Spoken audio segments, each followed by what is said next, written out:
Tô indo pra casa agora. Tá um sol do caralho. É de boa.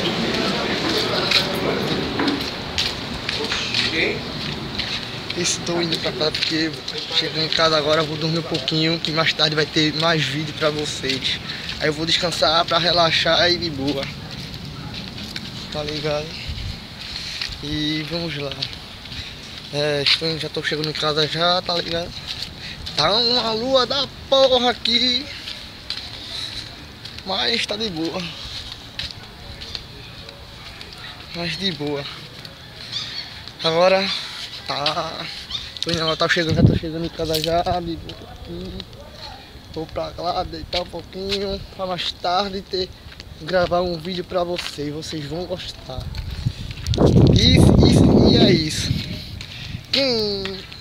Domingo, pronto, domingo eu vou para o Marco, para o shopping e gravar lá para vocês. E desafio vem mais desafio para vocês aí. Vocês vão gostar dos desafios que eu vou fazer. Tá ligado, galera?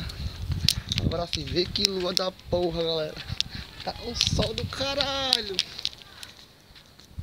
Tô com calor da porra, velho. Eita miséria. Isso é o sol do caralho, do inferno. Agora estou com a chave aqui, tô pegando a chave aqui de boa. Vamos procurar agora a chave. Eita caralho, bora, cadê tu, porra? Achei tu, caralho, aqui, ó. Agora eu vou abrir essa porra aqui agora. Estou chegando em casa, já cheguei em casa agora. Aqui, ó. Estou chegando em casa agora. Agora tomar um gole d'água que tá foda. Esse sol tá foda, essa lua aqui. Oxe. Trabalhei demais hoje. Já trabalhei demais hoje, tá ligado, galera? E agora sim, porra, outro portão. Vamos abrir o outro portão aqui, ó. Eita caralho.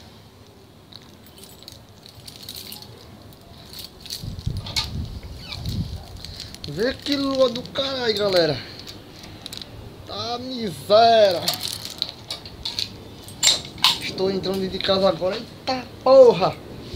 E agora sim, cheguei em casa. Vou descansar agora. De boa. Mais tarde vou fazer outro vídeo pra vocês. Vou fazer um vídeo pra vocês. Cheguei em casa agora, de boa, cansado pra caralho. Eita. E agora eu vou dormir um pouco. Pra descansar, relaxar.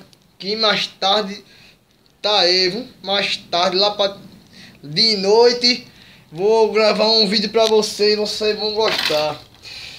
E agora, quem gostou desse vídeo aí, galera, dá o like, comenta e compartilhe. E quem não se inscreveu aí, né, se inscreva aí no canal. E mande perguntas e desafios, galera. Que agora eu já vou, mais tarde vou fazer outro vídeo pra vocês. E fui!